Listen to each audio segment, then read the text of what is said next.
During the development and release of Sony Playstation 1, Sega had no desire to sit still. As if never-ending competition with Nintendo wasn't enough, now there was some underdog rapidly gaining popularity among customers. The answer came in the face of an even more powerful console than PS1, with a cosmic name, Saturn. Unfortunately, it was also one of the many nails in the coffin that eventually led to Sega's demise as the legendary figure of the console market. Welcome to Drigmatic. Today, we will talk about how Sega Saturn turned the tables not in favor of its creators. But before we do, please do not forget to leave a like and subscribe right away to help this channel grow. Okay, let's go.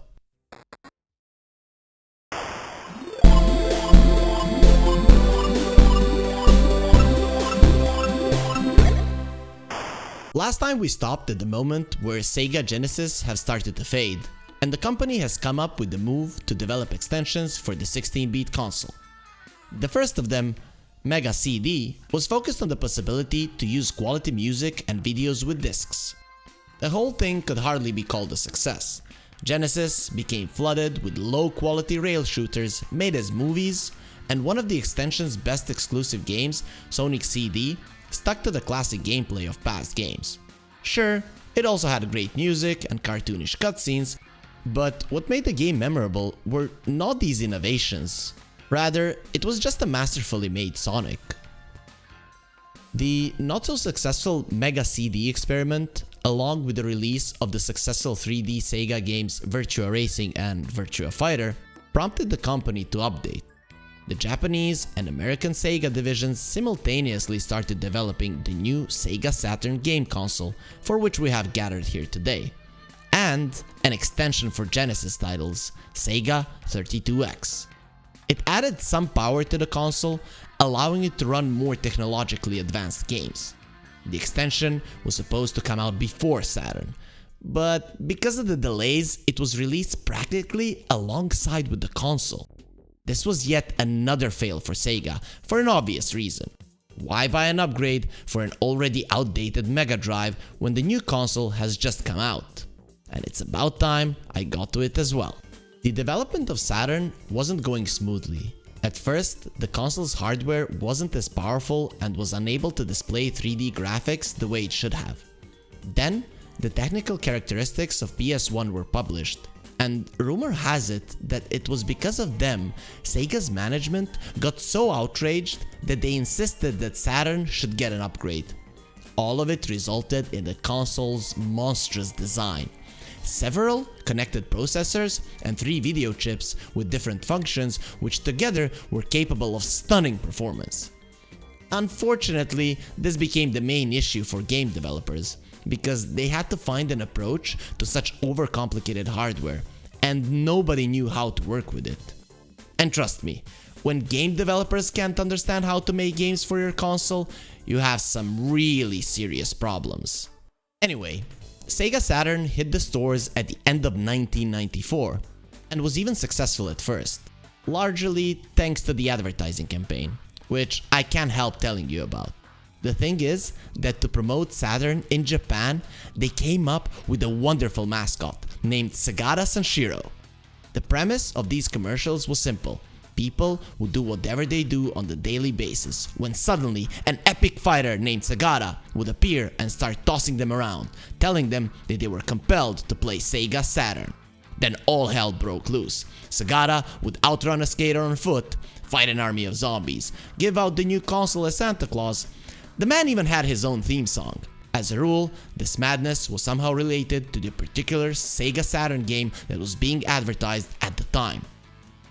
The mascot story even had its finale. Terrorists have launched a rocket at Sega's office, but Sagara grabbed it with his bare hands and carried it into outer space while saying "Play Sega Saturn" over and over again until the explosion. Indeed, a hero worthy of any console and without whom the story would not have been complete. Be sure to pay the respects in the comments.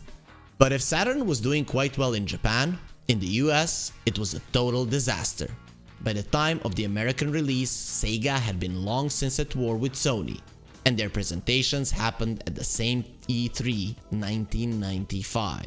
The release date for both consoles was originally scheduled for September of that year, when all of a sudden, Sega's representative appeared on stage and said that September was nice, but they have already sent their consoles to the chain stores.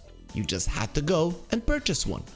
Obviously, by making such a decision, the developers were striving to get the upper hand against their rivals. However, some rather surprised store representatives told Sega to take a trip to far, far away and stick their amazing moves up their bits.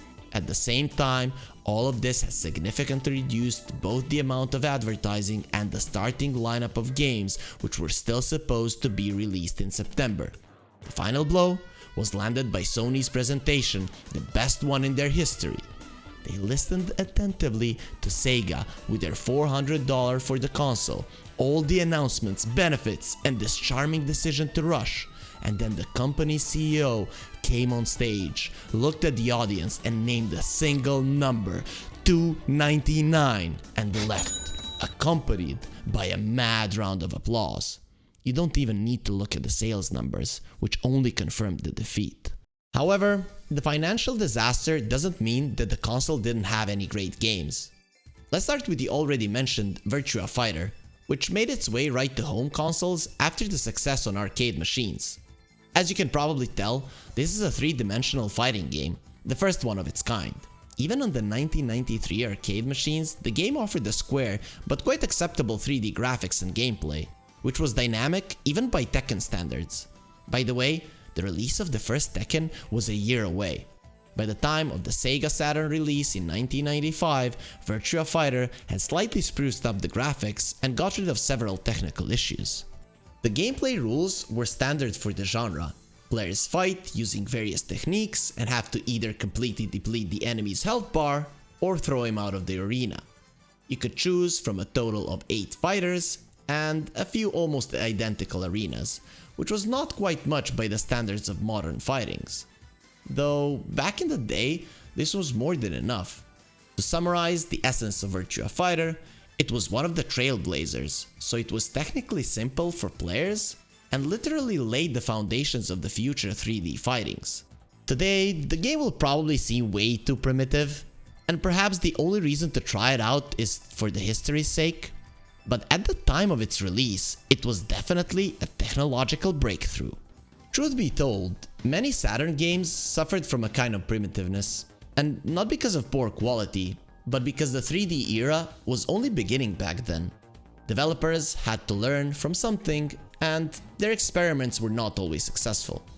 The situation with Sonic was very illustrative. Many often accused Saturn of not having any good games in Sega's greatest mascot. And such accusations are not completely unfounded.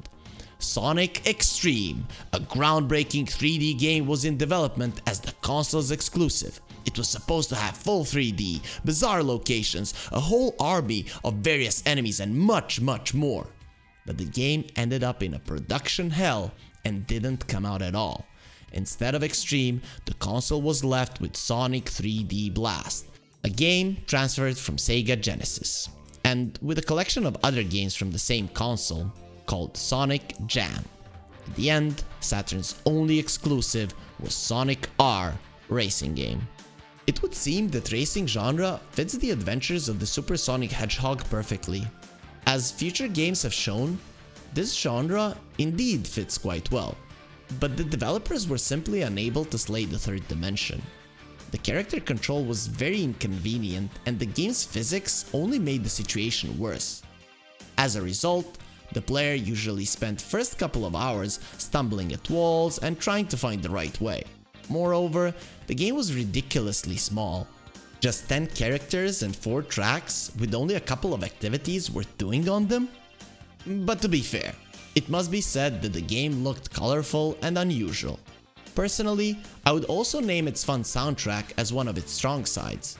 It was often said to be too weird, but I thought it was just the right thing for the cheerful atmosphere of the early 3D.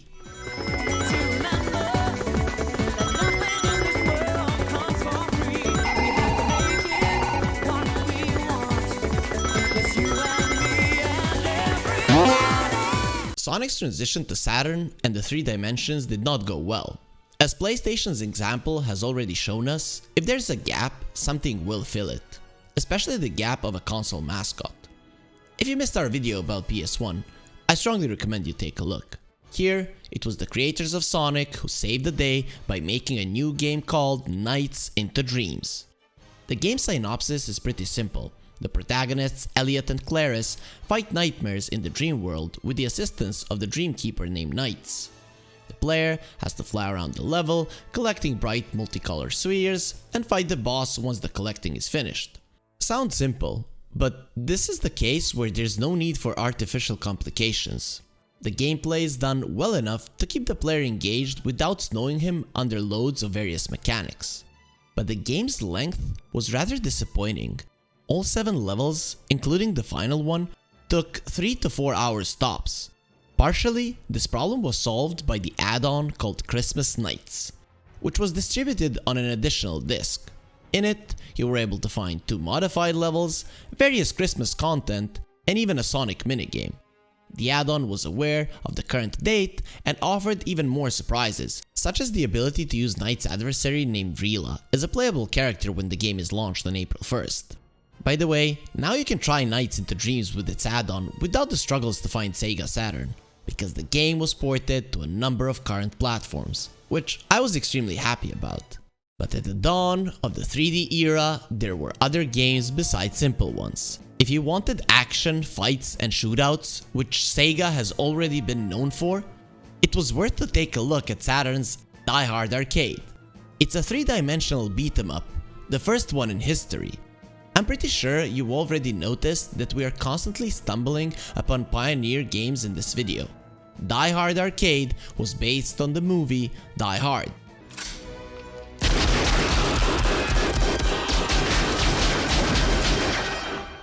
Thanks for the advice. Which implies that the player had to fight terrorists as John McClane. Although there are plenty of differences as well, such as John saving the president's daughter and not his wife. But who cares when we were given the opportunity to play as Bruce Willis in a classic action movie? As I said earlier, the game cannot be called primitive. For example, I personally was pleased with the variety of different combos and weapons. I was also surprised to see the quick time events mechanic, which many may remember from the Resident Evil series starting from the 4th game, or maybe God of War.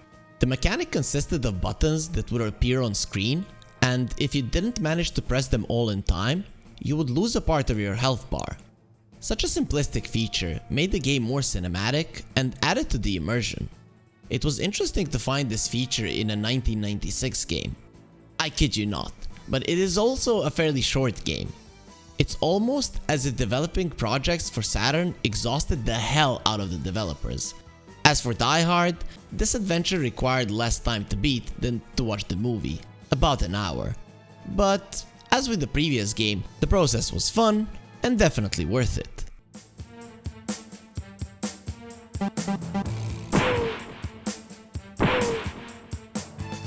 Another fun shooting game I would recommend is Panzer Dragoon. Saturn saw 2 games of the series, the essence of which boils down to flying on a blue dragon and shooting enemies before they shoot you. Simply put, it's a rail shooter like Star Fox. But Panzer Dragoon has an impressive story that tells us about the post-apocalyptic world and the survival of the remaining tribes and nations.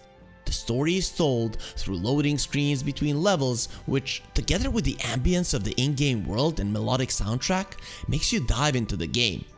And yes, the length of the title is also about an hour in the first game and 2 to 3 hours in the second. Apart from them, there was also a spin-off called Panzer Dragoon Saga. Not only had it changed the genre of the game from shooter to RPG, but also finally allowed to stay in the game's world for at least a dozen hours. Instead of flying, you now have to walk, including the dragon rides. And instead of shooting, you have to solve puzzles and explore the surroundings. Overall, the game reminded of Final Fantasy, had they added more staging and drama. For example, during fights, the camera would take beautiful angles, and the characters would perform various animations. In general, Panzer Dragoon Saga can be called one of the most technologically advanced Saturn games, both in terms of content and its beauty, as well as the depth of its mechanics. In short, back in the day, people were buying the console for the sake of these 3 games, and didn't have any regrets. I'll end today's video with one more game of this kind. Along with the new Sonic, the new Golden Axe game was expected to come out on Saturn, but it never did. The place of the main 2D beat-em-up game of the console was taken by Guardian Heroes. It seemed to be an extremely classic formula of beat-em-ups. You walk through the levels playing as one of the 5 total characters, smash enemies with unique strikes, and stumble upon bosses from time to time. But the game had a few aces up its sleeve. First, we're talking about the complicated upgrade system. Complicated in a good way, and at the time of the release, of course. Characters received experience and upgraded one of the 6 characteristics affecting their combat effectiveness one way or another. Secondly, although the game was made in 2D, the player could switch between the front and the back of the location, which came in handy both in combat and in exploration. Last but not least was the game's story, which had a decent amount of forks and several endings, allowing the player to stay in Guardian Heroes for another dozen hours, rebeating the story with other choices. A curious player could also stumble upon new levels and even unique bosses. No wonder the development team called the project a combat RPG because of these cool features. So, Sega Saturn had both something to play for a long time and something fun and quick to beat. It's a shame that Sega's technical and marketing mistakes prompted the decline of the company's console career. Sure, the guys have yet to make the great Dreamcast, but the following release of the second PlayStation will finally convince the management that for Sega it is better to concentrate on making games for all consoles. It's hard to say whether this is for the worse or for the best. But either way, we have an interesting story of a company that challenged Nintendo itself and even found considerable success. I invite you in the comments to share your opinion if you'd like to see a new Sega console, as well as your memories associated with the company. As always, I'd love if you leave a like, push the bell button, and subscribe to this channel. Next time, we'll talk about how Nintendo entered the 3D era, how Panasonic got involved in it, and what unusual games it all had brought us. Stay tuned.